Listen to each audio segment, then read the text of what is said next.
Kicking off the list at number 10, Albert Fish. Albert is one of the oldest people on this list. He was dubbed the Brooklyn Vampire or the Moon Maniac. So that's great. Or the Boogeyman himself. Those are the 3 nicknames that he goes by. That's absolutely horrible. It's pretty clear that Albert was a terrible human being who did terrible things that I can't really say. But as his nickname hints towards, he did some horrible things, right? Obviously. In the early 1900s, Albert was arrested, tried, and convicted for killing and doing other things with his teeth to 3 people, but the horror was not over yet. No, Albert began to claim that although people knew about 3, that number was really closer to 100. And he even claimed that a lot of these victims came from every state. That's disgusting. And to make matters even worse, as if it wasn't already horrible enough, this deranged lunatic also sent a letter to the mother of one of his victims. He detailed everything about how he lured her and the rest of these horrific things that occurred afterwards, things that I can't say on this, YouTube box. This is one of those people that I'm not, sad at all they don't exist anymore. This is,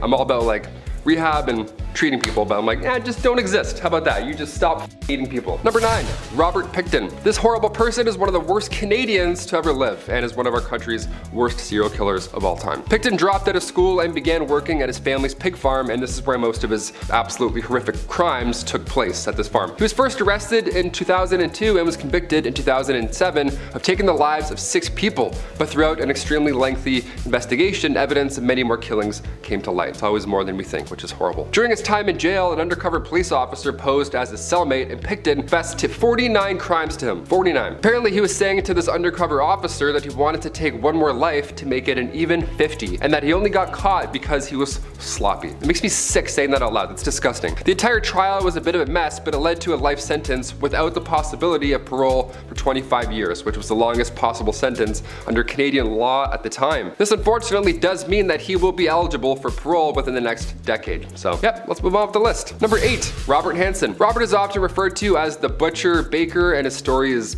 again, obviously horrific. He's one of the most prolific serial killers in Alaska's history because for over a decade, he would kidnap women and bring them into the wilderness where he would then stalk them like prey. How do these people exist? I'm just now realizing that there's definitely an episode of Criminal Minds about this guy. There probably is, right? Sometimes the premise is so dark that it just sticks with you forever. This is one of those. The reason he got away with his crimes for so long is because outside of these horrific crimes, he was a soft-spoken baker. Yeah, he was a baker, like I said. One of my friends is a baker. I'm gonna message him. I'm gonna ask so many questions now. Robert was heading to church by day and then prowling gentlemen's clubs at night looking for the next victim. What led to the downfall of this horrible monster was this bad named Cindy Paulson, who changed history, okay? She was able to escape from Robert and was sure to leave evidence behind. She made sure of that. Then she went to authorities and told them what exactly happened, and this of course led to a search warrant for Robert's property, which is where all of said evidence was waiting. And then Robert was obviously found guilty. Robert is believed to have taken the lives of at least 17 women, and in 1983 he was sentenced to 461 years and a life sentence without the possibility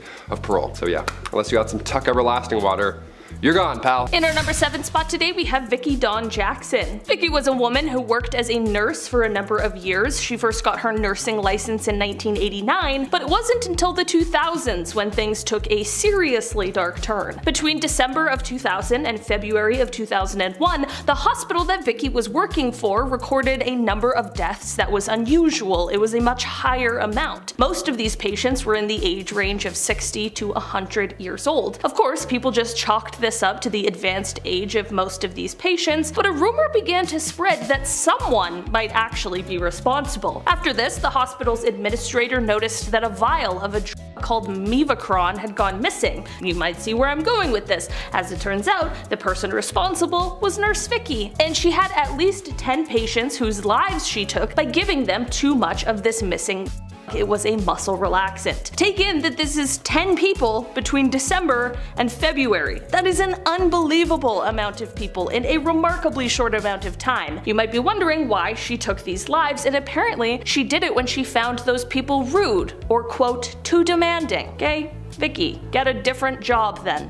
I don't know. Number 6, Jeffrey Dahmer. Of course, we have to throw in Jeffrey Dahmer, one of the most well-known serial killers with his crimes taking place from 1978 to 1991. Your parents probably remember a lot of this. His crimes are far too brutal for this channel or this website, but he's known for taking the lives of 17 different people, I'll say that. At his trial, not only did he plead not guilty, but his attorney had some interesting words for the court. His attorney stated that his bloody pattern had caused him to believe that he himself was the devil, which was intended to, bolster his insanity plea and help him out. Again, that devil made me do it type of bullshit. His attorney said that he became enamored, overwhelmed, and caught up in the character in the movie The Exorcist 3. Said character was Satan because he was the personification of evil. Not only was Jeffrey found to be sane and ended up being sentenced to multiple life sentences in prison, but not too long after his sentence started, he was killed by a fellow inmate. I wonder if the devil made him do it.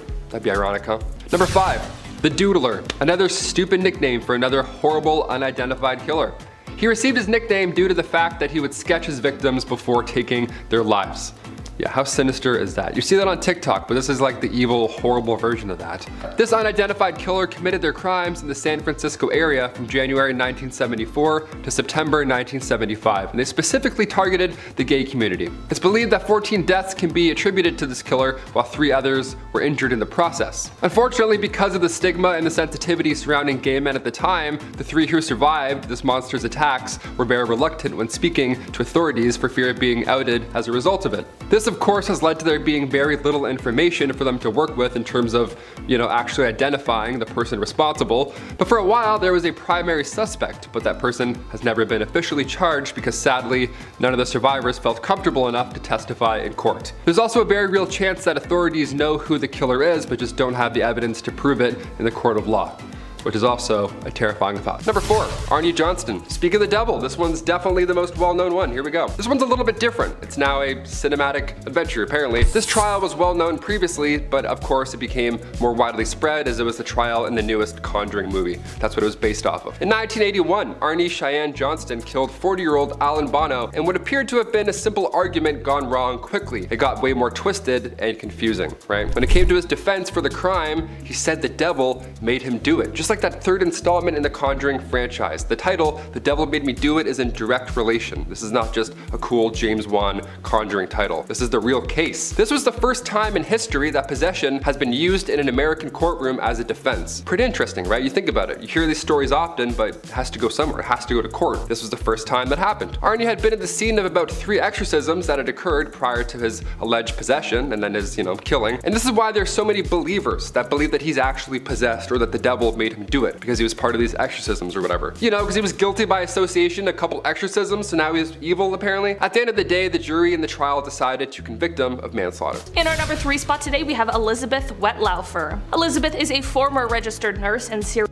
who is responsible for taking the lives of 8 and attempting to take the lives of another 6 senior citizens who were under her care. With a total of 14 victims that either passed away or were harmed by her actions, she is now one of the worst serial killers Canada has ever seen. And not to mention how she was doing these things to vulnerable people that she was supposed to have devoted her life to taking care of. Her first victim who passed away was James Silcox, who was 84 in 2007 and was a World War II veteran. She committed her crimes by injecting insulin into her patients. In September of 2016, Liz ended up entering herself into a drug rehabilitation program at the Center for Addiction and Mental Health, which is located here in Toronto. It was here that she ended up confessing to her horrific crimes. Of course, the staff at the hospital notified the proper authorities, and she was subsequently arrested, and she gave police a 2-hour confession. She admitted to knowing what she did was wrong, but she also just said that she had urges she couldn't control. She stated that, quote, God or the devil or whatever wanted me to do it. In the end, she was sentenced to life in prison, but because of the way that the Canadian system works, she will at some point be eligible for parole, and hopefully denied, alright? Number 2, Charlene Galago. A match made in hell, it seems. This is twisted. Back in the late 70s, Charlene Galago, alongside her horrible husband, Gerald, were the worst in Sacramento, California. They kidnapped and then later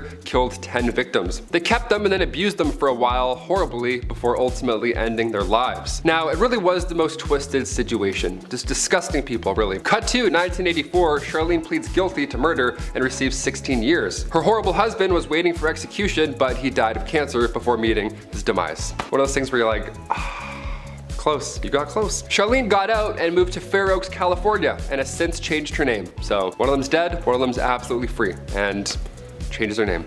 Yep, sleeping fair. And finally, number 1, the Zodiac Killer. Of course, this one had to make it on the list because Why, of course. There's a plethora of terrifying people on this list here, but nothing is as terrifying as an uncaught serial killer, and the Zodiac is definitely the most prolific of them all. The Zodiac killer took the lives of 5 people in the San Francisco Bay Area between December 1968 and October 1969. He was most known for targeting young couples or a lone male cab driver, one of the two. Now, despite 2 people luckily and thankfully escaping his attempted evil doings, he still has never been caught. He was one of those losers who left notes and stuff for the police to find, thought he was like a DC villain, thought he was cool. One of those psychos. While no one's ever heard from the Zodiac since 1974, the case remains active in many different countries, and maybe one day we'll finally know who the real Zodiac killer is. Kicking off our list at number 10. Vending machine killer. Okay, right off the hop, we have to know that apparently there are a lot of vending machines in Japan. Like it's something around 1 for every 23 people. So yeah, that's a lot of snacks. So in 1985 in Hiroshima, there were 12 people who passed away and 35 people who were seriously injured from being poisoned with a chemical herbicide.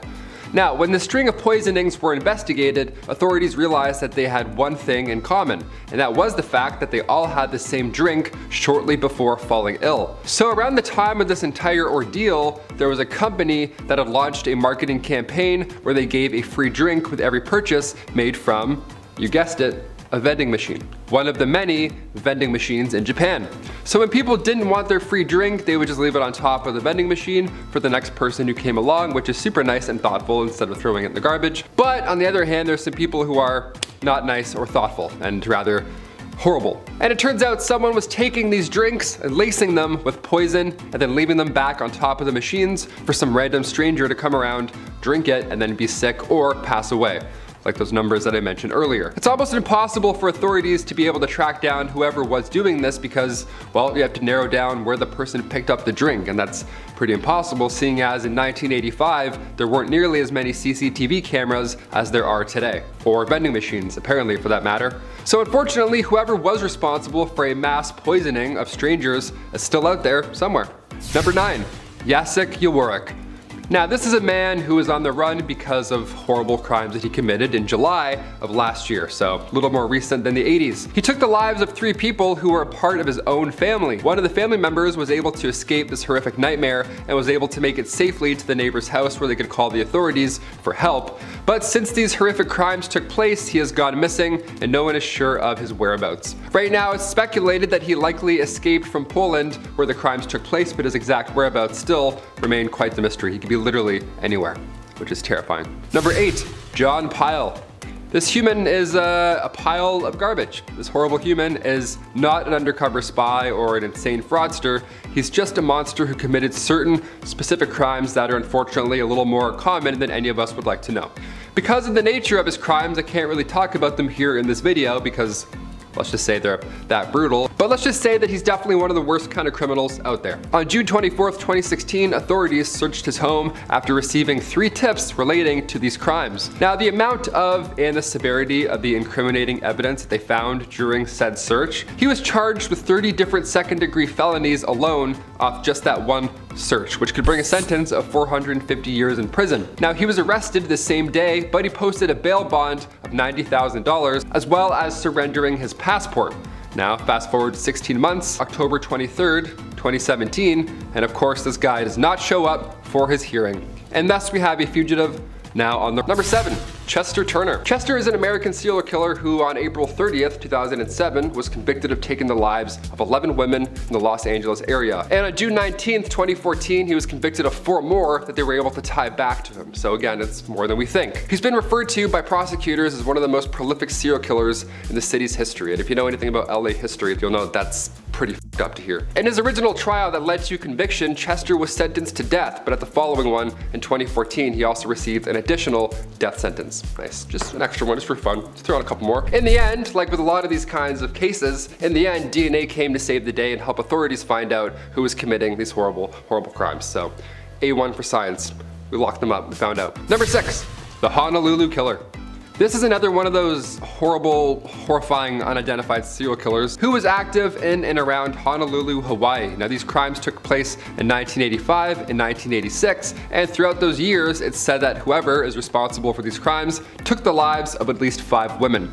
These women seemingly didn't have any connection to each other as they were all from different walks of life, but because of the gruesome similarities between each of them, authorities were able to determine that they were likely committed by the same horrible person. Despite the years that it's been, the perpetrator has never been identified and could still be out there somewhere hiding from taking responsibility for their actions. In our number 5 spot today, we have Stephen Griffiths. This is a person who is said to have idolized the Yorkshire Ripper, so I'm sure what comes next will be no surprise. Stephen was a PhD student who wanted to achieve fame, but through the most sinister way possible. Between June of 2009 and May of 2010, he would go on to take the lives of 3 separate women. His criminal history was also extremely concerning, as years ago, he had been arrested due to an unprovoked attack on a grocery store manager, and it is said that he previously stated that he saw himself becoming a serial killer. Shortly after he was arrested for his crimes, CCTV footage emerged that showed him celebrating after taking the life of his final victim. The footage showed him holding up a crossbow and giving the finger directly to the camera. It is said that Stephen pled guilty to his crimes once caught, not because he was remorseful, but because he wanted to receive the recognition for them. Number 4. The I-70. This unidentified killer is known to have taken the lives of 6 store clerks in the Midwest back in the spring of 1992. The reason he is referred to as the I-70 killer is because most of the stores were just a few miles off Interstate 70, I-70.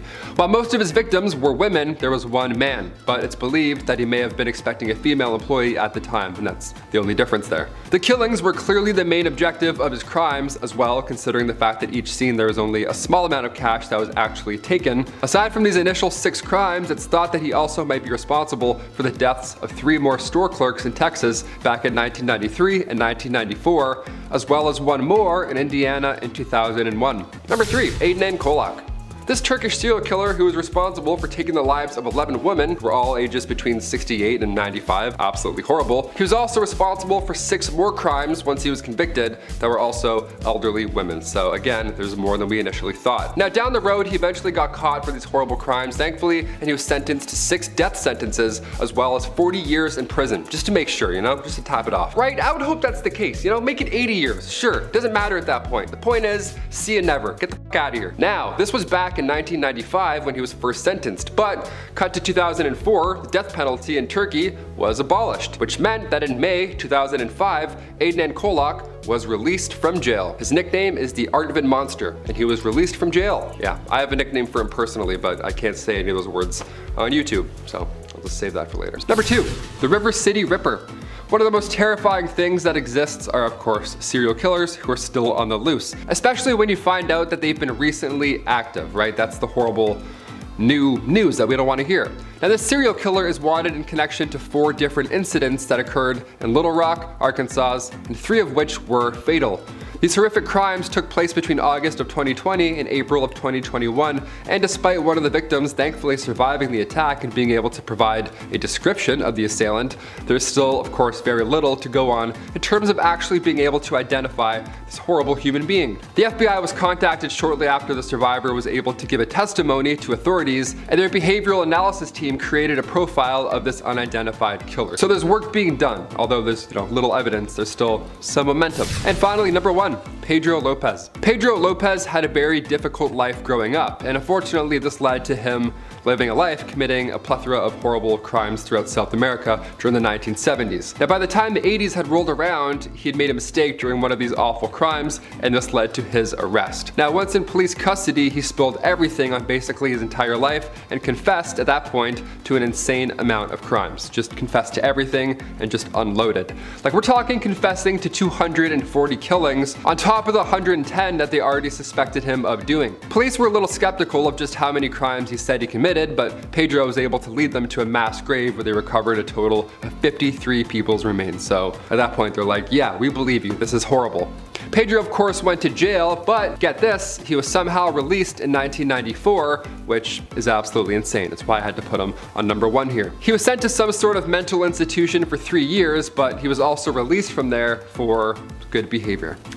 That's horrible. Starting off this list in our number 10 spot, we have Luis Garavito. Luis gained a nickname from the media of the Beast, and I think that's a great indication of the nature of his atrocious crimes. He is said to be one of the worst serial killers in the entire world, and it is believed that his victim count is up in the 300s range, which is absolutely shocking. He confessed to 147 crimes, and he was found guilty on 139 of those counts, which put his sentence at 1,853 years. But here's the thing, this trial took place in Colombia, where he lives, and there is a law, or was a law, which puts the maximum sentence to 30 years. He was sentenced in 1999, meaning there's really only a few years left of this sentence. He also had years taken off of his sentence because he assisted police in the search to recover some of the victims' bodies, which means that just this year, in 2023, he is eligible for parole. Okay, that's great. According to Luis himself, he committed these crimes because he had made a deal with the devil, and he explained that satanic ritual was involved in all of his crimes. In our number 9 spot today, we have William Bonin. This horrible person is said to be responsible for taking the lives of 21 young men in Southern California from May of 1979 to June of 1980. It is said that on at least 12 of these occasions he was assisted by one of his 4 known accomplices, and it is even speculated that he might be responsible for 15 more of these crimes that evidence hasn't officially been able to connect him to. He was often referred to as the freeway killer because of the fact that most of the bodies were found along the freeway of Southern California. The police surveilled William until they could catch him in the act, which they did. In the beginning, he claimed innocence, but after receiving an impassioned letter from one of the victim's mothers, which asked him to please share the location of her son's body, he confessed his guilt. But he made sure to clarify that it wasn't so the mother could be at peace and her pain could be eased. No, of course not. Instead, he said, quote, "I was dying for a hamburger and I knew if I went out with the cops, they would get me a hamburger." Right, just gonna take a moment and let that sink in. At his first trial, the prosecutor described him as, quote, "the most arch-evil person who ever existed." William was convicted on 14 of his crimes and was sentenced to death. He spent 14 years on death row before his sentence was carried out in 1996. In our number 8 spot today, we have Robert Hansen. Robert is often referred to as the Butcher Baker, and his story truly is horrific. He is one of the most prolific serial killers in Alaska's history because for over a decade he would kidnap women and bring them into the wilderness where he would then stalk them like prey. The reason he got away with his crimes for so long is because outside of these horrifying crimes, he was just a soft-spoken baker. Robert was heading to church by day and prowling the streets by night. What led to the downfall of this horrible monster was a badass named Cindy Paulson, who was able to escape from Robert and was sure to leave evidence behind. She then went to authorities and told them what happened, and this led to a search warrant for Robert's property, which is where all the evidence they needed lied. Robert is believed to have taken the lives of at least 17 women, and in 1983 he was sentenced to 461 years and a life sentence without the possibility of parole. Number 7. The Beer Man. He took the lives of at least 6 people in Mumbai, India between October 2006 and January of 2007. It's not a lot of time at all. That's a lot of people in a very short amount of time. The reason this unidentified monster is called the Beer Man, such an odd nickname, is due to one fact about each crime scene, which ended up being how they linked these crimes together in the first place. This was the presence of beer bottles that were found scattered next to each of the bodies that were found. Now, of course, it's been over a decade since the crimes were committed, so it's definitely upsetting that this person has yet to have been caught, obviously. But it's been a while, so maybe they're naturally gone.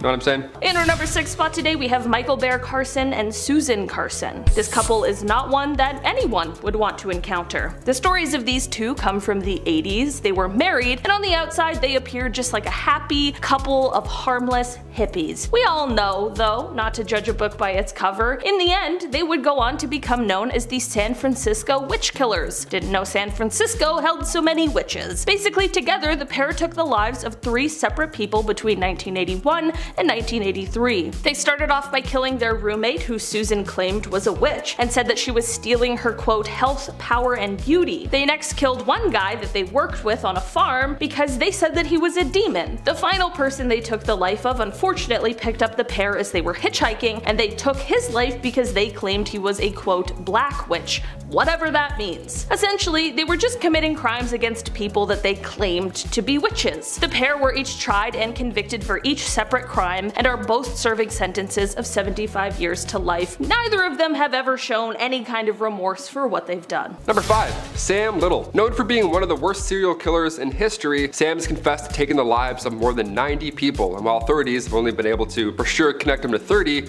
they say they have no reason to doubt the validity of his other confessions. They're like, yeah, it probably happened. If he's saying it, sadly it's probably the truth. Sam was able to continue on this horrible path for so many years because of the fact that he committed these crimes in different states and kept moving, right? Different counties, of course, made it difficult to connect his crimes to one another. Man was on the move. In an interview with an investigator named Sergeant LeBlanc, as they discussed religious beliefs, they spoke about the nature of sin. Now, Sam stated he had no fear of God and said that God made him this way, so why should he ask for forgiveness? He's just trying to like be cool or something, try to make his life a haiku. All of a sudden we're like, no, you're just a crazy person. He said that God knew everything he did. He also allegedly told a few select people that he believed that he was the devil. There it is. See, it's always something. It's always the devil something. Devil made me blank. It's like, okay. In our number 4 spot today, we have Joanna Denny. This is the person responsible for a series of killings and attacks that took place in March of 2013. Joanna is a very cold and very heartless person and has, on many occasions, been said to laugh at her crimes and the lives she took, even still behind bars. After the first of her crimes, authorities launched a manhunt for her and they used CCTV footage to help track her down. She was finally caught after attacking 2 dog walkers who, thanks to immediate medical intervention, were able to survive. There are many things about this story that make it exceptionally chilling, and it seems as though most people Joanna encounters are left with quite an impression of what a horrible person she really is. On the day she was sentenced, it is reported that the judge, Mr. Justice Spencer, said, quote, "Although you pleaded guilty, you've made it quite clear you have no remorse." He went on to say, quote, "You are a cruel, calculating, selfish, and manipulative serial killer." After this, he sentenced her to a whole life order, or life in prison without parole, and it is said that she smiled and laughed at this. Since her time in prison, she is said to have planned escape attempts that involved the killing of a prison guard and other terrifying ideas. Number 3. Jason Derek Brown. This piece of work has been missing ever since November 2004. That's quite a long time, but that doesn't mean authorities have given up just yet. Jason fled from Phoenix, Arizona in the year after he allegedly took the life of an armored car guard who was just outside of a movie theater. Now, after committing this already horrific crime, he then took the money and then ran, just to make things even worse. On the FBI website, where it details his crimes as well as other details about him and who to contact with any information, all that good stuff, it gives a little bio on Jason, and it says that he enjoys being the center of attention and that he clearly likes showing off his luxurious lifestyle.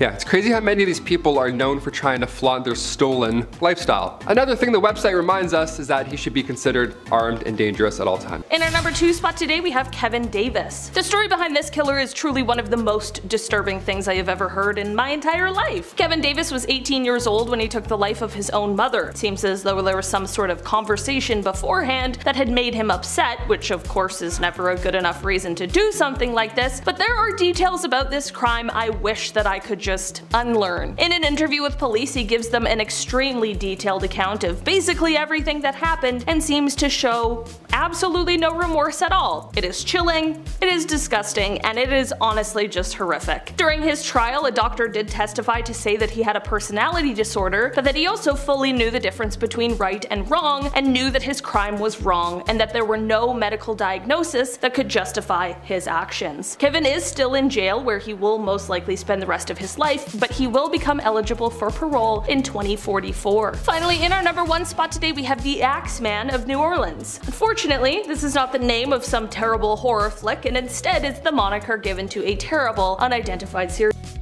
This person was active in New Orleans, Louisiana, and its surrounding areas from May of 1918 to October 1919. As the name implies, those who were targeted by this person were usually attacked with an axe, and it usually was one that actually belonged to the victims themselves. Many people believe that this person may have been targeting people of Italian descent because this was a theme among the victims, and some also believe that he was mainly targeting women and only took the lives of men when they tried to intervene. This is actually somewhat somewhat supported by the homes where women were killed but men weren't. In the end, although this person is responsible for taking at least 12 lives, exactly who the Axeman is or was remains a mystery. Starting off this list, in our number 10 spot we have Belle Gunness. Belle Gunness was a Norwegian-American serial killer who is believed to have killed over 40 people, including her own family, in the late 19th and early 20th centuries. Belle was born in Norway in 1859 and immigrated to the United States in 1881. She settled in Chicago, where she married her first husband and started a family. This was all fine and well until things soon took quite the turn. Belle began to collect life insurance policies on her family members, and if you're a true crime fan, you likely know where this is going. She went on to eventually kill them in a fire. She then moved to LaPorte, Indiana, where she purchased a farm and continued to lure wealthy suitors to her property just to kill them for their money and assets. She was known for her physical strength and was able to bury her victims' bodies on her property. Belle's crimes were discovered in 1908 when a fire destroyed her farm and the remains of several of her victims were found. We love when the villain is brought to justice, but unfortunately,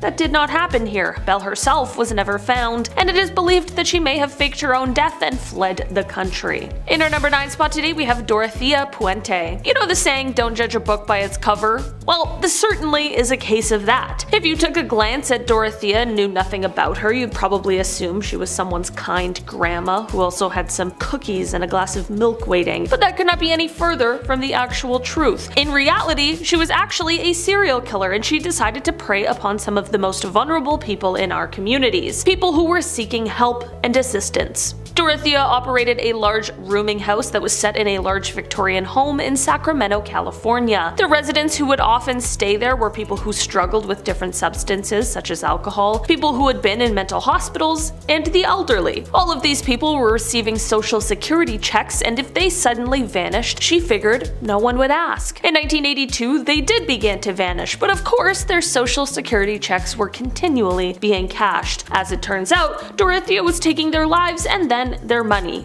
She has now been called the landlady from hell. In our number 8 spot today we have Yang Xinhai. You might be familiar with Yang already, as he is quite a notorious name in Chinese criminal history. Also known as the Monster Killer, Yang was a Chinese serial killer who killed at least 67 people between 2000 and 2003. Yang was born in 1968 in the central Chinese province of Henan, and he had a troubled childhood. He began his killing spree in 2000 when he started breaking into houses in rural areas and killing entire families. He targeted mainly farmers and migrant workers who were often living alone in isolated areas. Yang was eventually caught in 2003 after a massive manhunt, and he was found to be suffering from a mental illness. He confessed to his crimes and was sentenced to death in 2004. His execution was carried out in 2004 by firing squad, and his case is considered one of the most heinous and disturbing in Chinese criminal history. In our number 7 spot today we have Prince Sado. Born in 1735, Prince Sado was the heir to the Korean throne, but unfortunately, he would go on to suffer from extreme mental illness and delusions. Thankfully for historians and those of us interested in history, the wife of the prince created memoirs, and in them she detailed the horrifying things that happened next. The prince began to kill. He began to hurt and torment people. He basically turned their home into a house of horrors. The prince also endured some pretty horrific treatment from his own father, which of course is not an excuse for the things he did, but it definitely did not help the scenario. Eventually, the family had enough and realized that his behavior would go on to ruin the name of their family forever, so something needed to be done. At the time, tradition stated that if the prince were to be executed, his wife and child would also need to be, but everyone thought that maybe that was a bit too far. Why should they have to pay for his crimes? This led to the king coming up with quite the bizarre workaround for this. On a hot day in July, the king forced the prince to step into a rice chest, which was then locked behind him. This acted as a way to make it seem like he had caused his own death, which is said to have occurred just a few days later. In our number 6 spot today we have another Pedro Rodrigues Filho. Also known as the Pedrinho Matador, he is a Brazilian serial killer who is believed to have killed over 70 people, mostly other criminals, in the 1960s and 1970s. He did have quite a difficult childhood, as his father was a notorious criminal who actually really sadly harmed and killed his mother, so this of course had a profound influence on Pedro and his life. This experience is believed to have contributed to his violent behavior later in his life, and Pedro began his crime spree at a super young age, starting with a horrific crime when he killed the vice mayor of his town, who he believed was responsible for the death of his girlfriend. He continued to kill other criminals, often targeting those who had previously wronged him or his family. Pedro was arrested in 1973 and was eventually convicted of killing 71 people. He is currently serving a prison sentence in Brazil and is known for his outspoken and very unrepentant attitude towards his crimes. While I'm sure we can all feel sympathy for the things Pedro experienced in life, it truly is no excuse for the things that he chose to do. In our number 5 spot today, we have the Brutal Benders. Also known as the Bloody Benders. If their name didn't hint towards it, they were a family of who operated in Labette County, Kansas in the late 19th century. The family consisted of John Bender, his wife Elvira, and their adult children Kate and John Jr. They ran a small inn and a general store that became a popular stop for travelers passing through the area.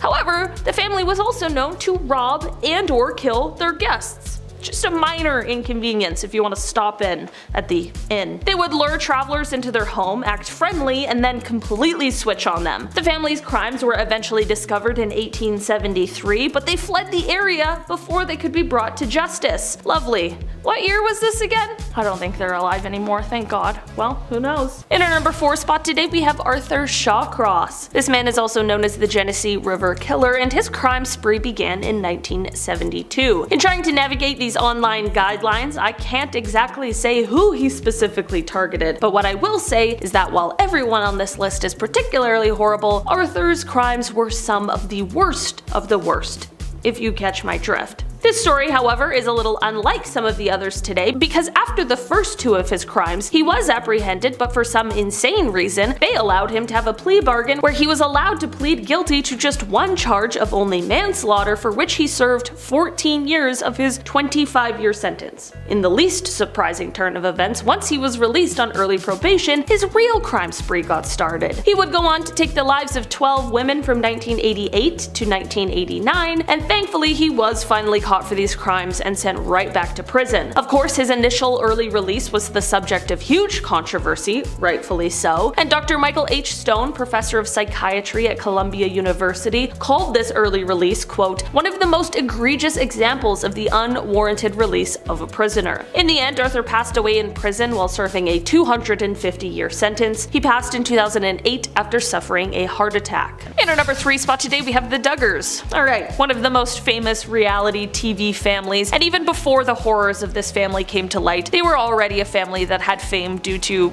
quite a strange reason. If you're unfamiliar with who the Duggars are, you might be more familiar with the show that they used to have on TLC titled 19 Kids and Counting. Yeah, the show ran on TLC for 7 years until it was cancelled in 2015, and the show featured, well, the Duggar family. The family consisted of parents Jim Bob and Michelle Duggar and their 19 children, 9 daughters and 10 sons, all of whose names begin with the letter J. It was an interesting time, and they seemed like this huge, happy, religious family, but in the years since the cancellation of the show, some horrifying things came to light. Initially, the reason that TLC suspended and then subsequently cancelled the show is because it came to light that the eldest son in the family, Josh, had done some horrible things and acted violently, horrendously, and inexcusably against a number of girls, even some in his own family. Due to the popularity of the show, before these serious stories came to light, there was a spin-off show that was created titled Counting On. This show first aired in December 2015 and stayed on the air for a surprising number of years before it was pulled, and the family yet again found themselves in the center of a scandal that had to do with Josh. This time he was caught in possession of a certain kind of tape that no one should have, and that should not even exist at all. I can't say which kind of tape, but just know it's the worst of the worst.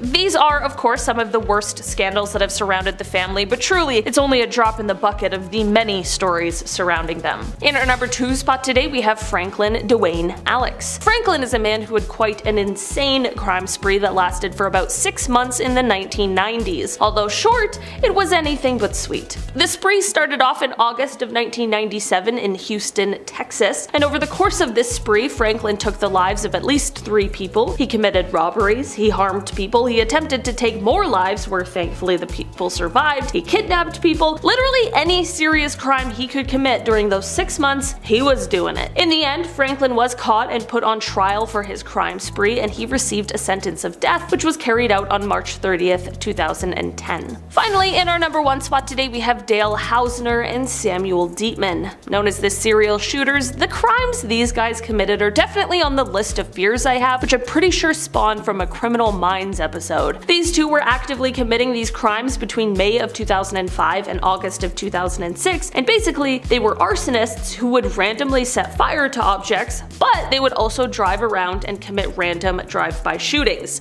That's the really scary part. The fire thing is also bad, don't get me wrong, but there's just something about completely random violence that absolutely terrifies me. In the end, a series of tips is what led investigators to identify the perpetrators of these horrible crimes, in particular one from a friend of Samuel who explained that Sam had actually confessed to some of the killings one night while drinking. In Dale's trial, he was found guilty of 80 out of the 87 felony charges that were brought forth, and that was all in one single trial. The charges included the killings and attempted killings he had done, arson, animal cruelty, and the drive-bys. In the end, he was sentenced to death 6 times, and his brother, who was later found out to have assisted in some of the crimes, was sentenced to 25 years. Samuel was sentenced to life in prison without the possibility of parole. While Dale sat on death row, he apparently asked to be put to death as soon as possible, and in the end, in 2013, he decided to take his own life. Samuel, however, remains in prison. Starting off this list, in our number 10 spot, we have Cleopatra and Ptolemy VIII.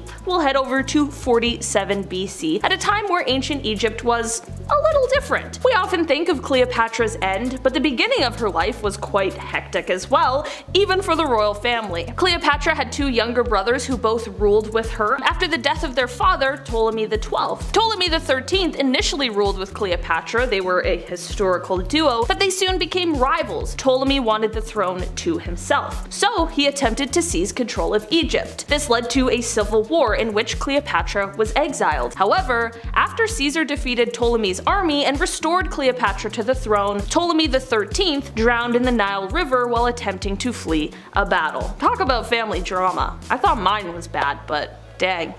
In our number 9 spot today, we have King Henry VIII. Henry's marriages were significant in the history of England because they played a major role in the English Reformation and the establishment of the Church of England as a separate entity from the Catholic Church. Yeah, a few of those family scandals ought to do it. Catherine of Aragon, Henry's first wife, he quickly divorced after she failed to produce a male heir. Anne Boleyn, Henry's second wife, who he of course married immediately after his divorce from Catherine, a little sketchy, well, she was later accused of adultery and treason and lost her head. It wasn't good. Jane Seymour, Henry's third wife, gave him this long-awaited male heir, Edward VI.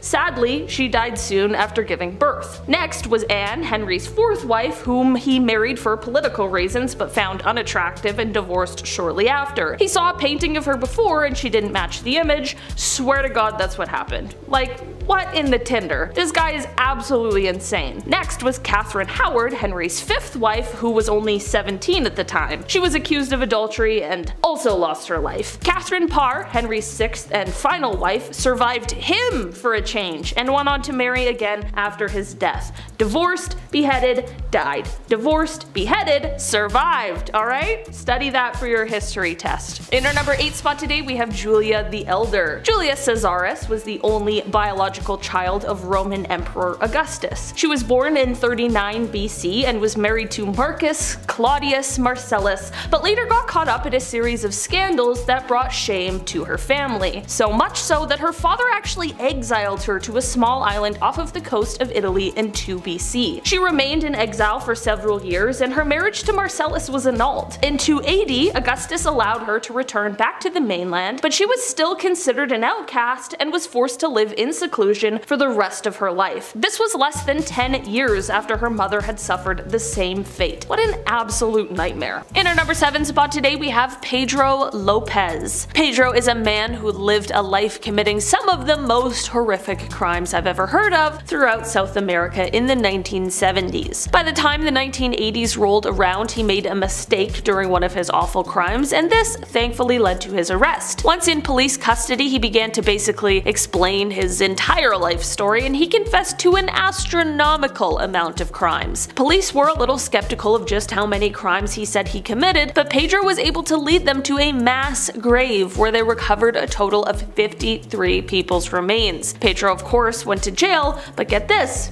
he was somehow released in 1994. I'm like, great. Just before I was born. Nice. He wasn't just sent home straight away and instead was sent to some sort of mental institution for 3 years after, but he was also released from there. So aside from the crimes he committed, are you ready for the worst part? In 2002, he was suspected of being the perpetrator of a new crime, but no one has been able to find him since 1998.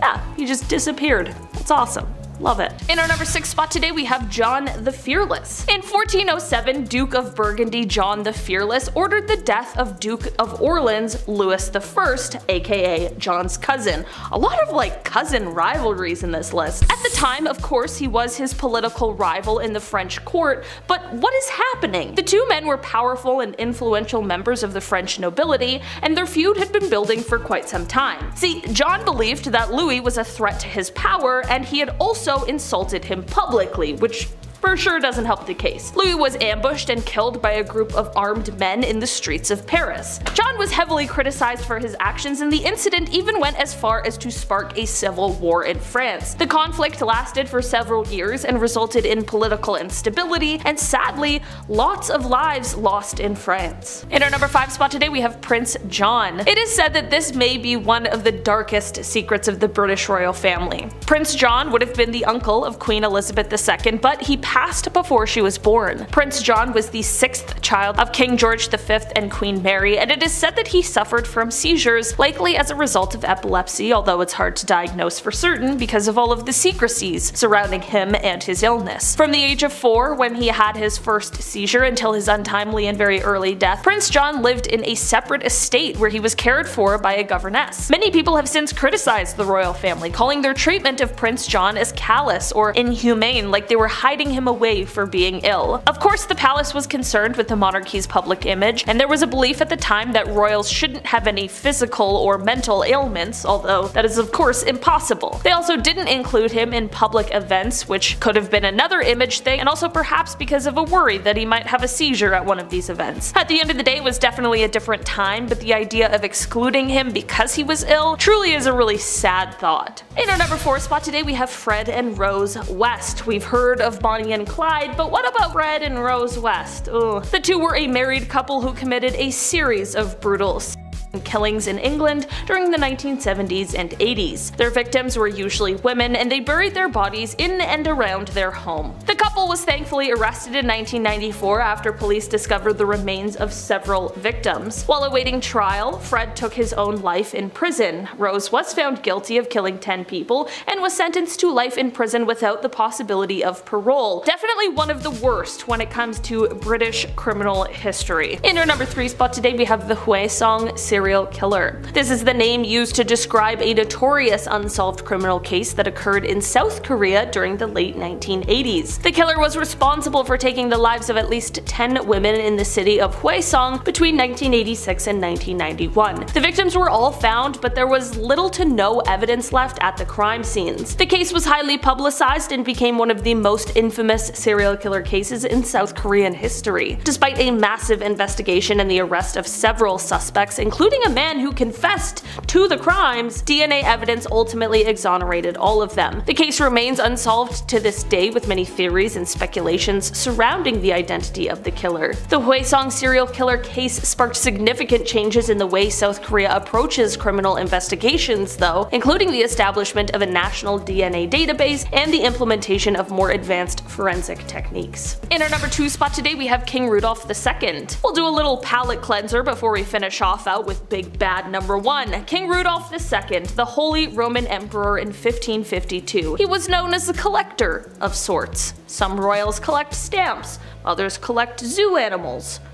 Okay. His home was dangerous, to say the least. His castle was home to lions, tigers, and orangutans, so good luck getting 8 hours of sleep. Not gonna happen. He also liked to collect human artifacts. That one's a little bit more jarring than the zoo animals, right? I mean literally, King Rudolph II had random bones and body parts in jars, all in the name of science. Watch out for the animal droppings and the jars of teeth. Welcome home. King Rudolph II is of course quite important in history as he supported the scientific revolution quite a bit, hence the jars. You know, he also poured tons of money into astrology. He's into the cosmos and the kidneys. What a guy, alright? It's got a lot of interests. In our number 1 spot today we have Paul Bernardo and Karla Homolka. We'll end on our least favorite Canadian couple, Paul Bernardo and Karla Homolka. They committed a series of brutal assaults and killings in the late 1980s and early 1990s. Their victims included Homolka's sister as well as several other young women. Absolutely disgusting. Bernardo was known for his inhumane acts in Scarborough. He even had a nasty nickname for them before his true, even more disgusting identity was revealed. The couple has since been dubbed the Ken and Barbie killers due to their Wonder Bread appearance. Homolka had made a plea with prosecutors testifying against Bernardo in exchange for a reduced sentence. Meanwhile, Bernardo was eventually convicted of several charges and was sentenced to life imprisonment without the possibility of parole. Hashtag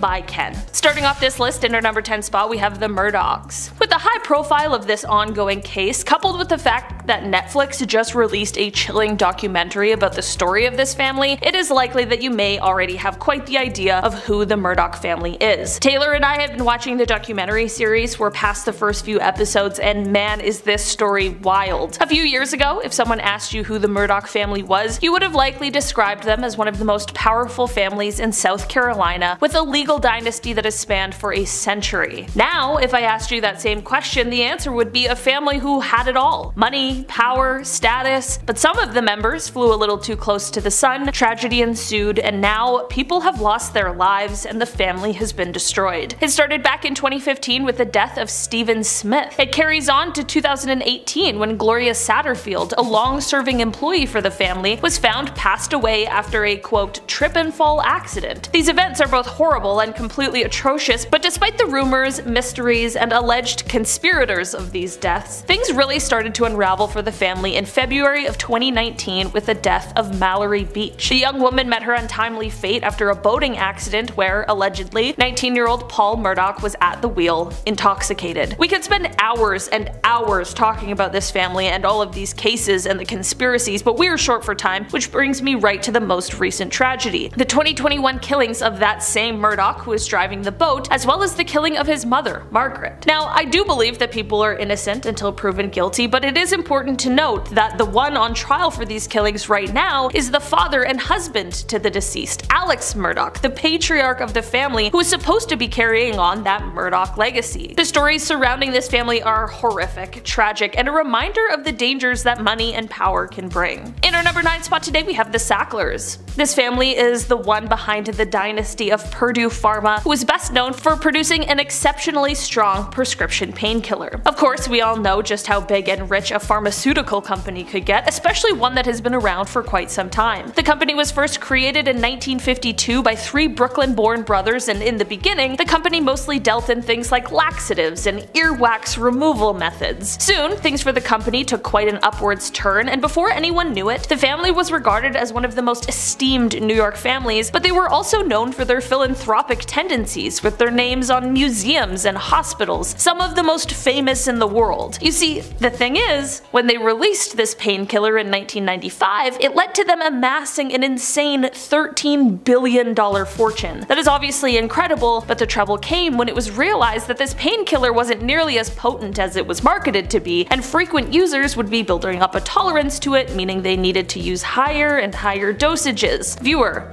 welcome to the opioid crisis. Basically, this all spiraled out of control and led to many lawsuits coming against Purdue Pharma. Not only by individuals, but by January 2019, 36 states were suing the company for what the painkiller had done to their citizens. After 2 years of deliberations, the Sacklers finally reached a deal with plaintiffs in bankruptcy court in September of 2021. As part of their Chapter 11 proposal, they agreed to pay $4.5 billion and give up all ownership of the company in exchange for complete immunity in all future opioid liability. Despite this fall from grace, the Sacklers were able to move an alleged $1.36 billion into offshore accounts, so despite their bankruptcy filing and the large sum of money handed over, they will continue to retain quite a large amount of their personal wealth. In our number 8 spot today, we have the Bakkers. Jim and Tammy Faye Bakker were once the most famous televangelists in America, and they certainly were living in quite a lap of luxury. They had beautiful homes, expensive cars, and a ton of money, but that quickly came crashing down amid horrendous scandal. In the late 1980s, after much success, Jim Bakker resigned from the PTL ministry after there was a cover-up to hide some hush money that had been given to church secretary Jessica Hahn over an alleged SA situation. Of course, not necessarily a surprise, but definitely not a good look for a televangelist. This led to more interest in people looking into the family more, and soon it was uncovered that there was some sort of accounting fraud going on as well. The consequences for this came by way of felony charges, conviction, imprisonment, and divorce. That was the end of that legacy, but since serving his time, Jim Bakker hasn't exactly slowed down. He not only remarried and returned to televangelism, but he also currently hosts The Jim Bakker Show, which focuses on the end times and the second coming of Christ while promoting emergency survival products. So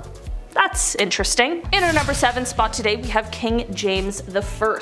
We're taking it back to Scotland in 1425. King James I ordered the death of a powerful nobleman who just also happened to be James' cousin. Murdoch Stewart, Duke of Albany, was the grandson of King Robert II and had served as regent for James while he was imprisoned in England. However, once James returned to Scotland, he suspected Murdoch of plotting against him. Murdoch and several of his followers were arrested and killed in Stirling Castle. King James' actions were seen as a ruthless demonstration of his power and authority, and he faced quite a bit of criticism for this harsh treatment. In our number 6 spot today, we have Don Carlos. This little troublemaker never made it to the title of king, but he sure was a little too close for comfort when you hear about the kinds of things he was doing. Carlos was the Prince of Asturias in the mid-1500s, as he was the eldest son of King Philip II of Spain. It is said that Carlos may have had some troubles right from birth, which many believe could be due to inbreeding that was common in the family at the time. Descriptions of his behaviors, though, are far worse than what anyone could have expected. It is said that Carlos did horrible things like hurting or taking the lives of animals for fun. Nowadays we call that a huge warning sign for potential killers. Back then it was like, I don't know.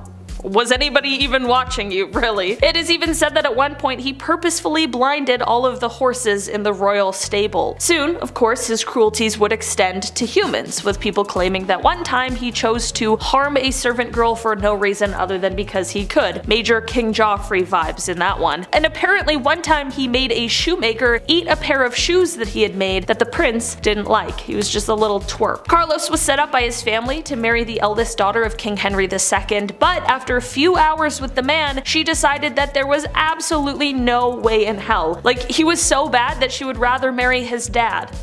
Which she did in 1560. In the end, Carlos was found to be plotting to take out his own father, which landed him in prison in solitary confinement, where he passed away 6 months later. In our number 5 spot today, we have Lavina Fisher. You may have heard Lavina's name before, and that is because she made American history when she became the first female serial killer in the United States. Wow, what a title. Sure, her parents were proud. Lavina, along with her husband John, were accused of luring travelers into their inn in Charleston, South Carolina during the 19th century and then killing them so that they could take their belongings. The couple were known for their hospitality, and many unsuspecting travelers fell victim to their deadly scheme as a result. Some stories even suggest that they had a trap door in one of the guest rooms that led to a pit where they would dump all of the bodies of their victims. Despite the numerous accusations and suspicions surrounding the Fishers, they were never formally charged with the killing. However, they were eventually caught and convicted for highway robbery and sentenced to hang. In our number 4 spot today, we have Marguerite and Blanche of Burgundy. This is a royal scandal that took place all the way back in 1314, and it starts off with the daughters-in-law of King Philip IV of France. I think that's the 4th.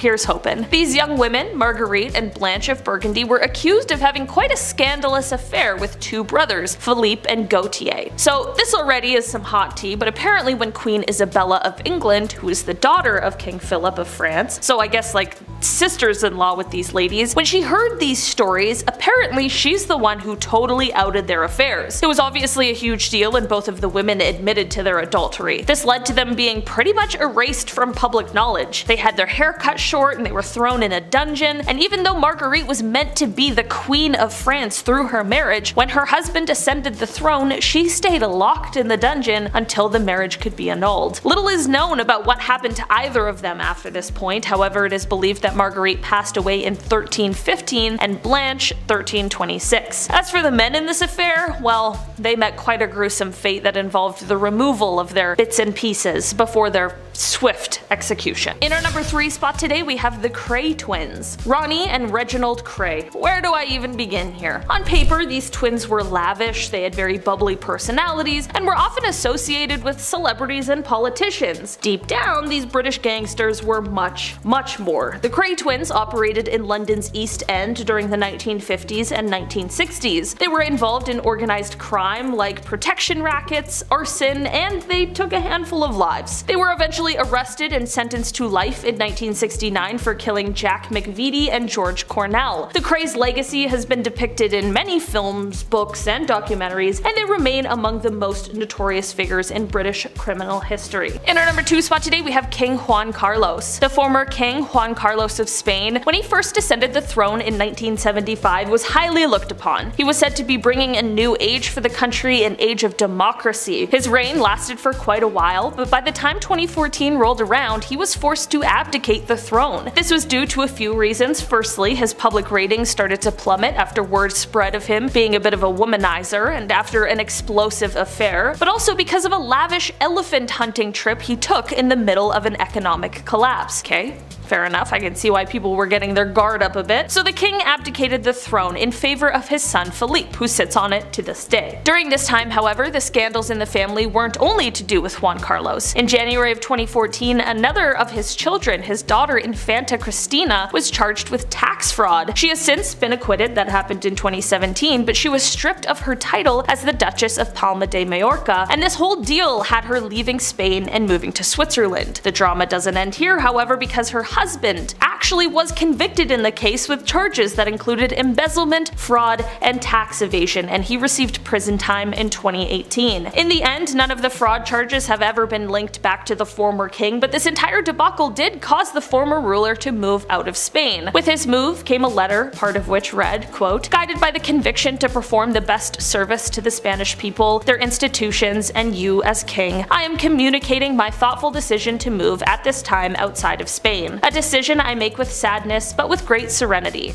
I have been king of Spain for almost 40 years, and during all of them I have always wanted the best for Spain and for the crown." In our number 1 spot today we have the Rothschilds. This family is easily one of the most, if not the most, powerful family in the modern era. In fact, it is said that most of us in the Western world don't even realize the impact this family has had on our lives, as our consumer-driven lifestyle is definitely directly related to the monetary systems this family put in place. This would include the United States Federal Reserve. Because of this insane amount of money and power that this family has held for over a century, there are plenty of conspiracy theories going on surrounding them. The conspiracies run deep, and they go quite dark. They touch on everything from assassination attempts, some successfully completed on sitting presidents, to heinous World War II agendas that would have benefited the family. Of course, they are conspiracies, so no one is quite sure which of these secrets, if any, are true. Even still, the stories and speculations swirl today, waiting for some piece of evidence to maybe bring them to light. Starting off at our number 10 spot, we have Isabella of France. Back in 1313, Isabella, the daughter of King Philip IV of France,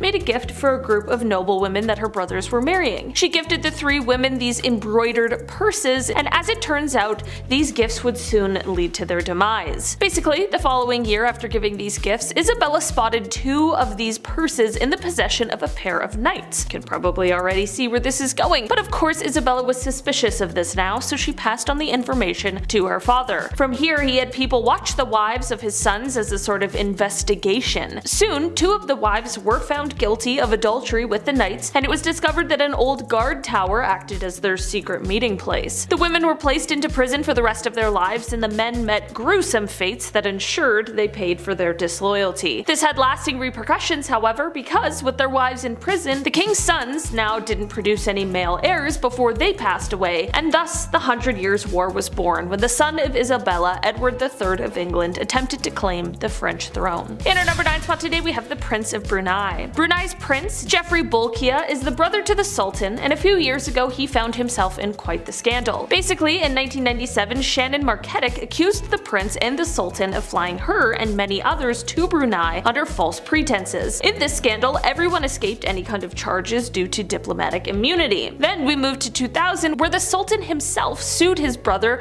for apparently embezzling $14.8 million from the Brunei Investment Agency, which is in charge of things like their oil revenues. While he denies the charges, he agreed to hand over a number of his personal belongings to the government in exchange for avoiding criminal prosecution and being allowed to stay at his residence. This was quite messy for the outwardly luxurious prince, but since then it doesn't seem as though any major scandals have come to light, and the Sultan remains one of the last absolute monarchs in the world. In our number 8 spot today we have Ferdinand I.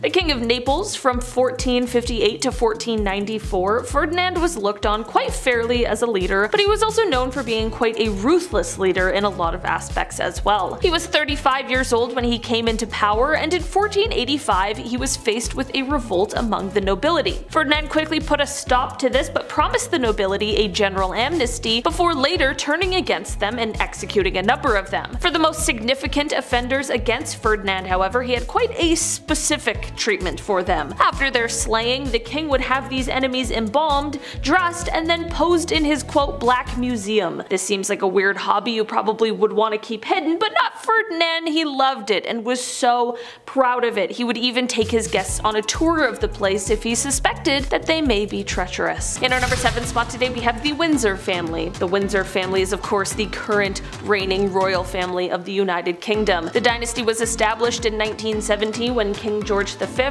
changed the family name from Saxe-Coburg and Gotha to Windsor. The House of Saxe-Coburg and Gotha, which itself was a branch of the House of Wettin, was a prominent German dynasty. Queen Victoria married her first cousin, Prince Albert of Saxe-Coburg and Gotha, and their descendants went on to become the rulers of several European countries. Many of us are of course privy to the many royal scandals there have been over the years for the Windsors, whether that has to do with the current king and his late wife, the very unsettling Prince Andrew, or some of the ongoing situations with Harry and Meghan. The former monarch, Her Royal Highness Queen Elizabeth II, ascended the throne in 1952 following the death of her father, King George VI. She was the longest reigning monarch in British history and oversaw very significant changes to the role and responsibilities of the British monarchy during her reign. Of course, as a monarch, this family retains quite a bit of power, a whole pile of wealth, and they are still heavily influential. In our number 6 spot today we have Sophia Dorothea. Daughter of the Duke of Brunswick-Luneburg, she was betrothed to her first cousin George. Now, history says that George wasn't the most attractive man with the nickname Pig Snout, but George was in quite a position where he was potentially the heir to 2 thrones, so of course the Duke agreed to hand his daughter over in hopes of her securing a crown. Princess Sophia obviously did not like this and apparently fainted when she heard of the betrothal in 1682. The marriage did go through, but things went downhill quite quickly and turned very violent. Flash forward to the time when Count von Königsmarck arrived from Sweden, and suddenly Sophia had a new interest. Not long after his arrival, the pair were having quite the affair that wasn't exactly as discreet as you might have assumed. The pair made a plan to run away together and make a new life far,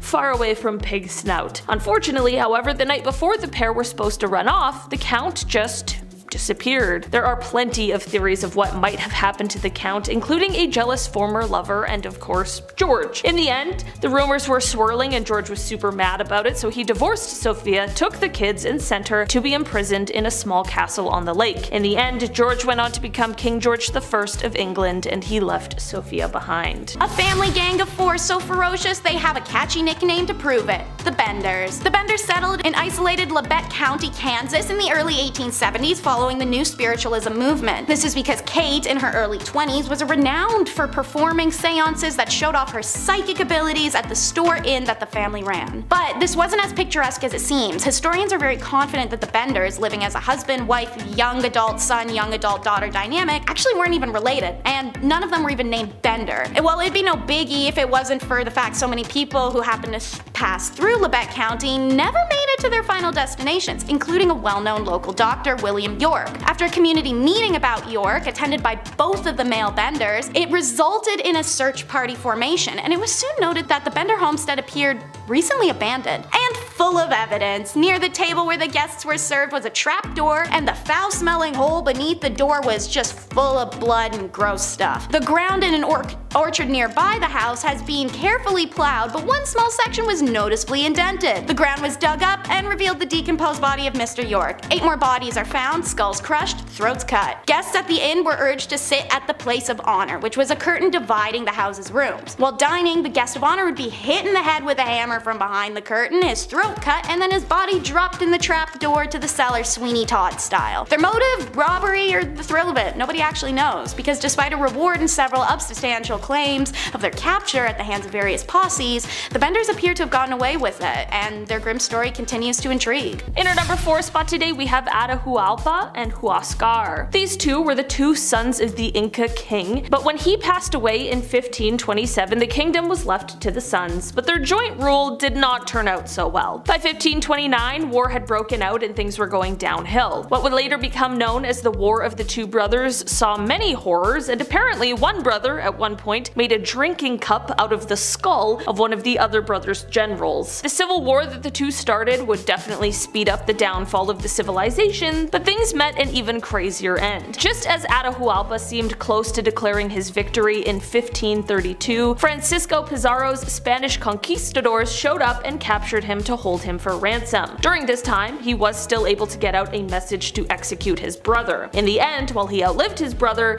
it wouldn't be by much because he was then executed by the Spanish in 1533. In our number 3 spot today, we have the Bush family. The Bush family is a very prominent American political family that has produced 2 US presidents, several other notable politicians, and successful business people. The story of the Bush dynasty really starts off with Prescott Sheldon Bush, who was a successful businessman and US senator from Connecticut. Allegedly, he became a member of a group called Skull and Bones and apparently was behind the failed military coup in 1933, which was aimed at taking power away from Franklin Roosevelt. During the Second World War, he was also the head of the Union Banking Corporation. This is all fine and well until the bank was impounded due to their connections with, well, you know who, the evil head of the Second World War. The Bush legacy continued on with his son, George H.W. Bush, who served as vice president under Ronald Reagan and was later elected president in 1988. George H.W. Bush's son, George W. Bush, served as governor of Texas and was also elected president, serving from 2001 to 2009. For people around my age, this is probably the most well-known member of the Bush family, and that is due to the multiple scandals surrounding his presidency, which would include the Iraq War as well as the response to Hurricane Katrina. Other notable members of the Bush family include Jeb Bush, another son of George H.W., who served as governor of Florida and ran unsuccessfully for president in 2016, as well as Neil Bush, who is also a businessman. Overall, the Bush family has had a significant impact on American politics and public life, and their legacy continues to be felt today. In our number 2 spot today, we have the Wanli Emperor. The 13th emperor of China's Ming Dynasty, Wanli, had many relations with women. He is said to have had 2 official consorts and a number of concubines, but one of these ladies was clearly his favorite,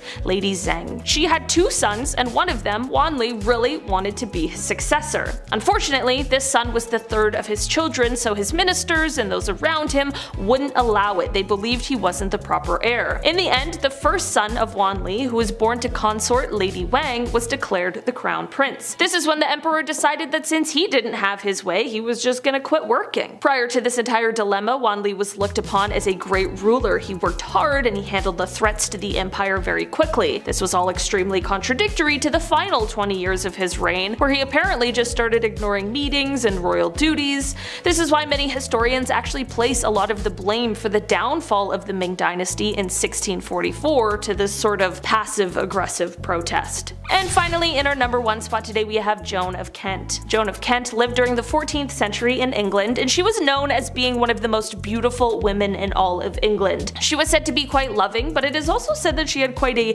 whirlwind and controversial love life. So basically, Joan was only 12 when she had her first marriage. I know it's horrifying now, but this was the practice at the time, and she married a knight named Tom Holland. But when Tom went off to war, Joan was approached by another man, the son of the Earl of Salisbury, who asked for her hand in marriage. Despite the whole Tom situation, she said yes, because at the time there was no way for anyone to know who would be coming back from battle, and she just assumed that Tom had died. It was of course quite the shock to everyone when Tom ended up returning, very much alive, to find out about all of this. A legal battle followed which Tom ended up winning, and him and Joan went on to raise 4 children. After his passing, however, Joan would go on to marry again, to the dismay of many people, but this time she married the son of King Edward III, and she went on to become the first Princess of Wales. So to start, it's Genghis Khan. That's probably the most obvious start in this case. Good old Genghis was the ruler and emperor of the Mongol Empire, the largest empire in history. How'd he do that? Well, even if they were outnumbered, which they usually were, the Mongols were masters of tactical and psychological warfare. They always had one-time offer for any city or civilization they came across. If this people in the town surrendered, the Mongols would treat them well and allow them the fruits of a secure world. They had considerable personal liberty, religious freedoms, and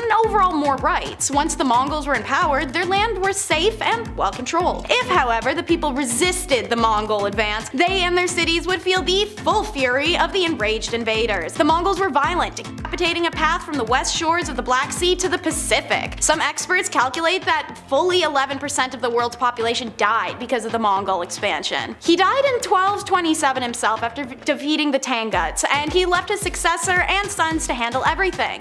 Don't think they're any better, however. His grandson told the Pope that he'd only protect Christian pilgrimage to Jerusalem if the Pope brought every king of Christendom to Khan to swear fealty. And his son committed one of the worst Mongol atrocities recorded against the Oryats. So I could go on, but we got more freaks to talk about. Your takeaway is don't mess with a Mongol. Ed Hardy fans, you'll know this one, the Krays. Dramatized in the 2015 movie Legends, these identical twins are unique in comparison to other criminal empire leaders. They ruled East End London with an iron fist during the swingin' 60s. Their criminal empire depended on robbery and protection rackets to thrive. The Krays and their associates would ensure compliance by readily resorting to arson, assault, and killings. The fear they inspired stopped even the most cowardly of snitches from saying a peep. They operated out of a nightclub and they were familiar figures on the street, but the streets are different during the day, and surprising to many, ordinary people who were untouched by the Krays' business interests actually revered them. They acted as a sort of local authority, helping people with their problems, debts, hurtful spouses, or failing homes. They guaranteed safety on the street and delivered it. It wasn't even just the ordinary people that admired the Kray brothers, but celebrities and politicians too. The police arrested them in 1968 after Ronnie's mental decline, caused by his refusal to take medication, led to the operation to make some sloppy mistakes. AKA, he literally killed 2 people at separate public events. 2 occasions, guys. Ronnie was sent to a high security psychiatric facility due to his instability, but also his homosexuality. Unfortunately, that's how the times were. He died in 1995 while his brother died in 2000, 5 weeks after authorities released him from prison on a compassion ground for his terminal cancer. This Spanish family has lurid tales, but are they fact or are they fiction? The Borgias. Originally from Spain, the family became important in 15th century political and religious world. Caesar, the Borgias patriarch's father, was elected pope in 1492 of the titular church of Santa Maria Nova, making Caesar the archbishop and later the cardinal in 1492. Caesar, however, had no interest in religious vocation. He was better known at the papal court for his hunting parties and amorous liaisons and flashy clothes, rather than meticulous religious observations. On the death of Pedro Luis in 1488, the title of Duke of Granda had been handed past him and gone to his younger brother Juan. When Juan was mysteriously murdered in 1497, the rumor gradually spread that Caesar was the culprit. Ambitious and hungry for yet more power, the family included 2 popes, one of which was Alexander, the father of the famous Lucrezia. Her family was perfectly happy to use her as a pawn in their power plays. She entered into several arranged marriages, each one helped the Borgias extend their grip. She's also what inspired the belief that they really kept it in the family. After retiring to Naples after being a professional wife, Giovanni, dubbed the Roman infant, is seen at approximately age 3 for the first time. Two papal bulls recognized the child as an illegitimate son of first Caesar, her uncle, and then of Alexander, her dad, who probably was the true father. The mysterious origin of the child, as well as her presence at a celebrated night group romp in the Vatican, has been used to support the rumors. You can learn more about this disastrous family in a 3-season TV drama literally named after them, The Borgias. In our number 7 spot today we have Louis XIV. During the reign of Louis XIV, poison was one of those things you just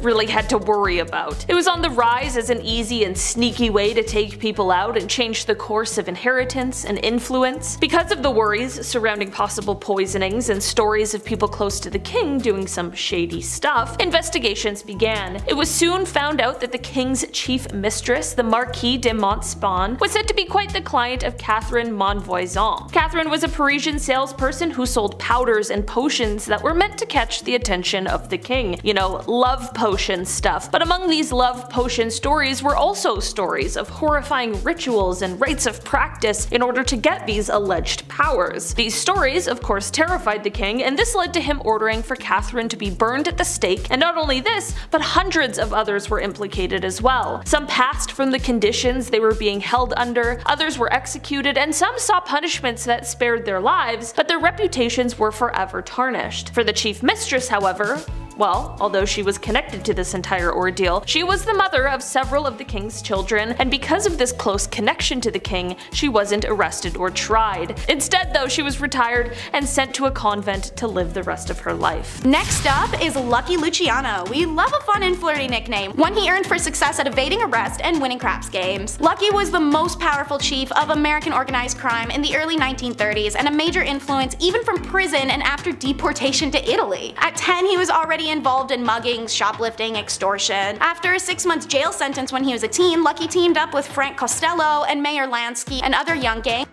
and later New York's rising crime boss Joe Masseria, who he becomes second-hand man to. In October of 1929, he becomes the rare survivor of a one-way ride when he's abducted by 4 men in a car, beaten, stabbed, had his throat slit from ear to ear, and was left for dead.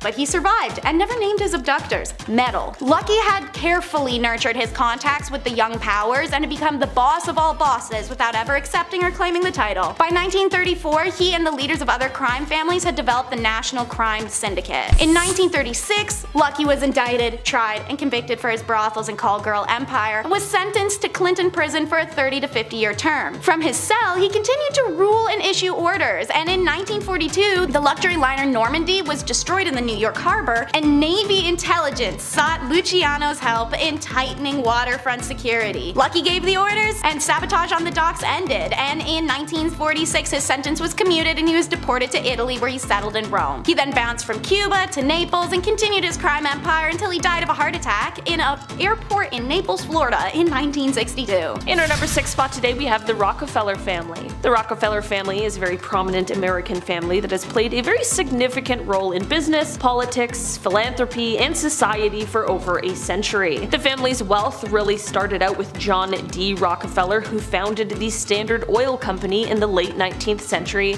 and became one of the richest men in history. John actually had a major impact on the American economy, transforming the oil industry and creating a very vast empire that completely dominated the market. His business practices, including aggressive competition and horizontal integration, drew both admiration as well as criticism. The Rockefellers also had a hand in helping the construction of the United Nations, and they also founded Bilderberg, which is where the most powerful people in the world meet up. Other notable members of the Rockefeller family include Nelson Rockefeller, who served as governor of New York and vice president of the United States, and David Rockefeller, who was a very prominent banker and philanthropist. The family continues to be involved in various industries and philanthropic activities, with some estimates suggesting that their combined wealth is is in the billions of dollars. Some out there also believe that the Rockefeller family now controls things, but in secret, through oil companies like ExxonMobil and BP, as well as through banks like Chase Manhattan Bank. One of the few mafiastos to be executed is Louis Lepke Buchalter. Nicknamed Lepkele, Little Louis in Yiddish,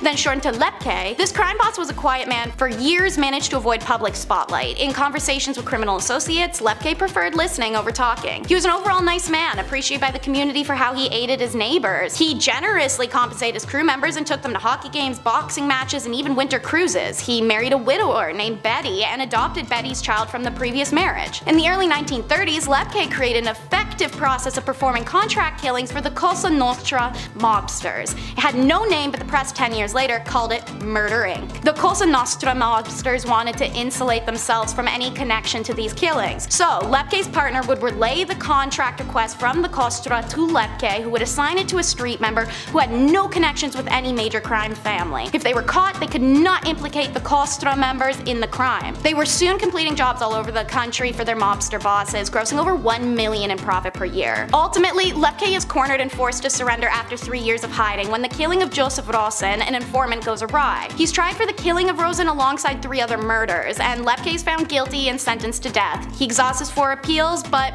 is executed by electric chair in 1944. In our number 3 spot today we have Richard III. There are many questions surrounding this king's rise to power because, well, it seems sketchy, at best. When King Edward IV died in 1483, he left behind 2 sons. The eldest of the 2, Edward V, was too young to rule on his own, so the sons were to be looked after and to be advised by Richard III, the late king's brother. Well, something strange happened after just 68 days when the sons were sent to the Tower of London and then were never heard from again. Of course, this meant that Richard III needed to take over the throne. To this day, no one knows exactly what happened to the sons, as they have never been found. Was this just a tragic coincidence, or is Richard III a usurper? Richard met his fate in battle just 2 years later and took these secrets with him to the grave. It sounds so much more innocent than it is. The Bean Clan. Picturesque Scotland, a land of mystery and rolling dewy fields, glens, and hills that 100% have eyes. That's right, we're talking about the freaks who inspired the nauseating horror movie that we're never gonna forget anytime soon. Back in the 16th century, Alexander Bean and his partner, Black Agnes Douglas, set up home in a hidden sea cave and started popping out babies. Why? I don't know. Why a cave? Again, I don't know. Maybe they just wanted the saltiest and driest sinuses and intercourse ever. Well, the weirdos never left that cave, and they never let any of the kids leave it either. By keeping it in the family, the clan eventually grew to about 45 members, all starting from just the 2. Jobs were hard to come by when you're not part of society and potentially terrifying looking from inbreeding, so why not just murk and eat travelers whenever you're feeling peckish or want a new shirt? That's exactly what they did, operating only at night and retiring to their cave by day where they could enjoy a roasted meal of unfortunate victims and rest like weird hick vampires. Locals had no idea what was going on because they weren't being picked away at like croutons from the veggie tray, and the Bean Clan survived doing this for 25 years, munching down on what's estimated to be about 1,000 people. Naturally, it eventually gets found out by the locals and they decide to do an old-fashioned mob style on this one. They descend on the cave and cut the off the men, followed by their hands and feet, leaving them to bleed to death. Everyone else was burnt alive. I'm sure if they could have, these weirdos would have attended their own massacre just to snack on their own cooking remains. And now the most dysfunctional family in history, the Ptolemies. The last dynasty of Greek Egypt. Their first 3 monarchs of the dynasty were capable, vigorous sorts that did things like build the great library at Alexandria on their weekends off. But from the 4th century forward, it was nightmarish. It's like they were on a game show where you tried to kill as many of your close relatives as you were able, preferably in as painful and public of a way as possible. This is complicated for 2 reasons. 1, they kept the names in the family. Men were always named Ptolemy, and women 9 times out of 10 were called Cleopatra. 2, they kept their seed in the family too, following the Egyptian tradition, brother and sister wed and had children. This means it's not easy to explain who is killing whom. What follows offered is a kind of prose poem compiled of examples dedicated to the most bestial family in history. Alright, so Ptolemy V was the nicest of the later Ptolemy and thoughtfully had his mother's killers ripped apart by a mob. Ptolemy VI fought his own brother for the throne and then married his sister Cleopatra II. Ptolemy IV kills his mom, who had killed her husband for having a love affair with her mother. Ptolemy VIII was a great enemy of Ptolemy VI and the probable killer of Ptolemy VII. He also married Cleopatra II and then began an affair with Cleopatra's daughter, Cleopatra III. So Ptolemy VIII had Ptolemy VI dismembered and the pieces sent to the mother, Cleopatra II. I could keep going, like for hours. They transferred, burned, cooked, eviscerated, literally anything you can think of, they did to one another. All of this comes down to the bottom of the family tree, Cleopatra VII, the daughter of Ptolemy XII, the famous Caesar-loving, Mark Antony-loving Cleopatra who blew Egypt out of the water. I need a water break after that. Starting off this list, in our number 10 spot we have the Morgan family. The Morgan dynasty refers to a wealthy and influential American family that made its fortune in the banking industry. The family's patriarch, Junius Spencer Morgan, was born in 1813 and began his career as a banker in Boston. He later moved to London where he worked for the banking firm George Peabody & Co. and established his own firm, J.S. Morgan & Co. Junius Spencer Morgan's son, John Pierpont Morgan, also known as J.P. Morgan, became one of the most powerful financiers of all time. It is said that during the bank crisis in 1893, J.P. Morgan borrowed 100 tons of gold to the U.S. authorities, which is how he and his family would later go on to control the gold in the USA. He expanded the family's banking empire and played a major role in financing many of the largest industrial and infrastructure projects of the late 19th and early 20th centuries, including the creation of U.S. Steel, General Electric, and International Harvester. There are some pretty dark beliefs that some have about this family that ties to their involvement in both world wars, as well as the fact that members of the family played significant roles in the founding of the Federal Reserve System and the International Monetary Fund. The family's wealth and influence has allowed them to maintain close ties to the political and the social elite. Today, the Morgans still own the biggest family reserve of gold, and rumor has it that it is connected by a tunnel with the New York branch of the U.S. Central Bank.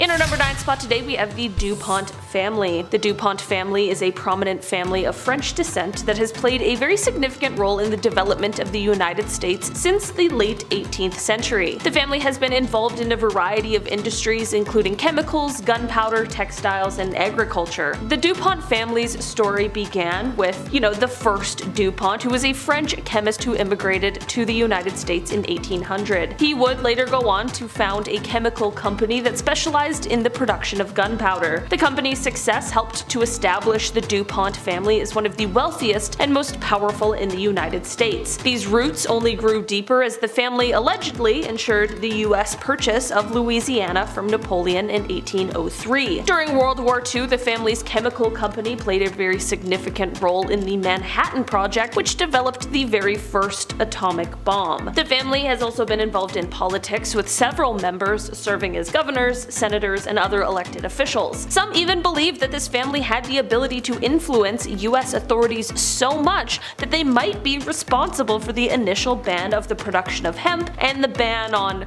the devil's lettuce in order to protect the production of nylon, which was one of the most important products for the DuPont company. Today, the company is one of the biggest producers of GMO seeds, and they also have founded the Doomsday Treasury, where samples of all plants are held and preserved in the case of an apocalypse. In our number 8 spot today, we have the Rothschild family. The Rothschild dynasty is a very wealthy and influential family that gained prominence in the late 18th and early 19th centuries through their banking and financial activities. The family originated in Frankfurt, Germany, and its founder, Mayer Amschel Rothschild, began his banking career in the 1760s. Apparently, he sent 5 of his sons to financial centers so that the family could be involved in all of the most important places for world finances. The Rothschilds quickly became one of the most powerful banking families in Europe, with branches in major cities such as Paris, Vienna, and London. They financed governments, monarchs, and other wealthy individuals and played a very significant role in the economic and political affairs of many European countries. One of the most notable achievements of the family was their role in financing the British war effort against Napoleon Bonaparte in the early 19th century. The family used their vast network of agents and couriers to get information about the outcome of battles before anyone else, which allowed them to make informed decisions about investments. The Rothschilds also played a key role in the development of the modern banking system, including the establishment of the Bank of England and the introduction of the concept of a central bank. Today, the family remains one of the wealthiest and most influential in the world, with a net worth estimated at several billions of dollars, with some estimating that they manage trillions of dollars worth of money. Some even claim that the Rothschild family controls the world through the U.S. Central Bank Federal Reserve. Time to take life insurance policies out. We're meeting the Castro Angel Landing family. Cult. There had to be at least one coming up. They love to call themselves families families after all. Angel's Landing is the name of a 20-acre compound outside of Wichita, Kansas, where Lou Castro and a small group of people lived an inexplicably extravagant life in the early 2000s. His followers were convinced he was an angel seer who saw the future and knew how people were gonna die. Turns out the reason he knew was because he was gonna be the one making it happen. Patricia Hughes showed up dead in 2003 and police turned their attention to the secluded luxury compound. There were high-end vehicles and appliances, well-kept lavish homes, pools, and just a lot of wealth that wasn't accounted for or could be explained. Then Patricia's husband dies in 2006 on compound once again by a freak accident, and Ron Goodwin dived into every bit of personal and financial information he could find on the people living at Angel's Landing. Turns out our buddy Castro took out expensive life insurance policies on certain cult members and had them cashed in by other members when someone in the makeshift family accidentally died. This pattern occurred around every 2 years and for about a decade, unnoticed. Turns out his name wasn't even Lou Castro, but Daniel Perez, a man from Texas with many police reports. Perez was charged with 28 felonies, and in February 2015 he was convicted on all counts and sentenced to 80 years in prison. The cult was later profiled on an episode of Oxygen's Deadly Cult. In our number 6 spot today we have the Walton family. The Walton family is one of the wealthiest families in the world and is best known for founding and owning the retail giant Walmart. This family is headed by siblings Jim, Alice, and Rob Walton, who inherited their fortune from their father Sam Walton, who initially founded Walmart in 1962. Sam Walton began his career in retail with a single store in Arkansas, and over the years he and his family grew Walmart into the largest retailer in the entire world, with thousands of stores in the United States and all around the world. Today, Walmart is a Fortune 500 company and one of the largest employers in the world, with over 2 million employees. The Walton family's net worth is estimated to be around $230 billion,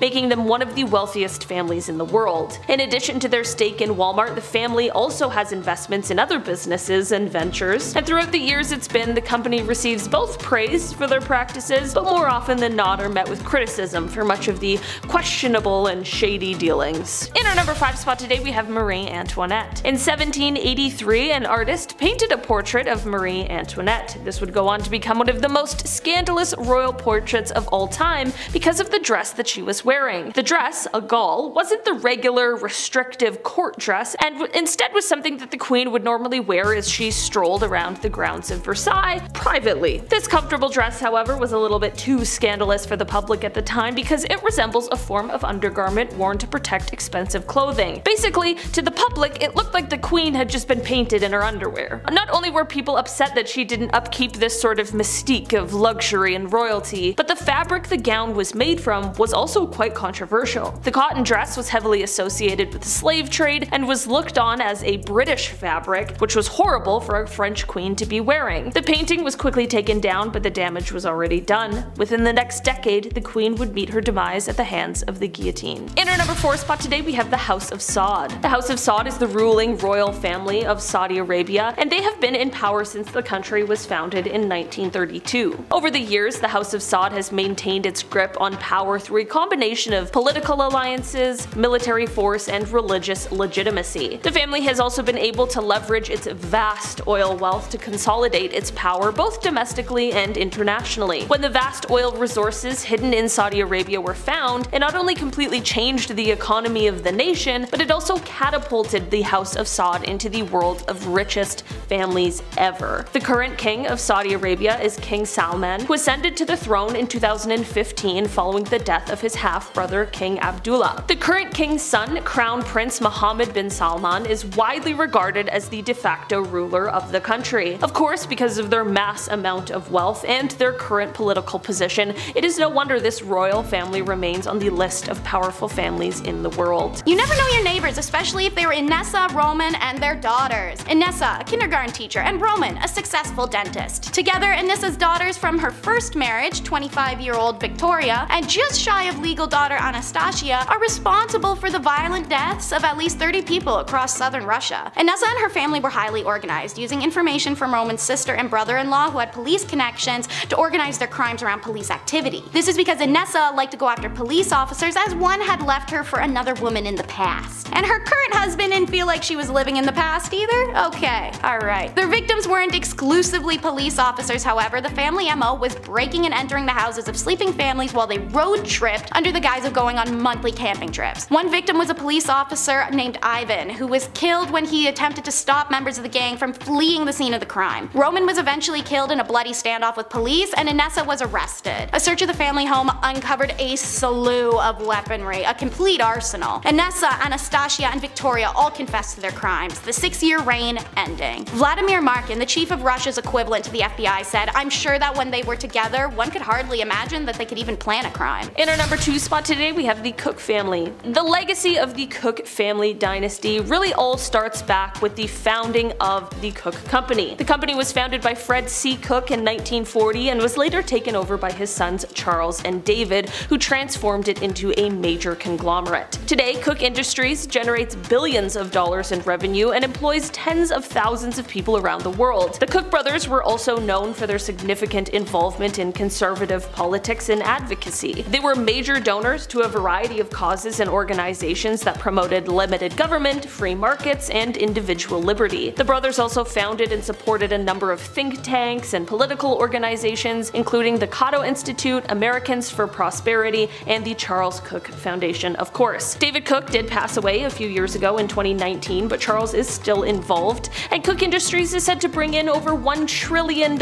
in annual revenue, which makes it one of the largest private firms in America. Some speculate that this mass fortune is sometimes used to assist in having a hand in political influence. Finally, in our number 1 spot today, we have the Soros family. This family is perhaps best known for its patriarch, George Soros, who is a billionaire investor. Born in Hungary in 1930 and surviving through the atrocities of the Second World War, George would later become a very successful investor, earning his fortune through his hedge fund, Soros Fund Management. It is said that George and his success could largely be attributed to a very famous moment in history. On September 16, 1992, George helped his fund bring in $1 billion in a single day, and he did this by short selling the British pound. This day would go on to become known as Black Wednesday and went on to solidify him being known as, quote, the man who broke the Bank of England. Today, his family, which includes his children, is among the most powerful families in the world due to their active geopolitical actions. Their influence and interest extends beyond the financial sector, as they are also heavily active in politics as well.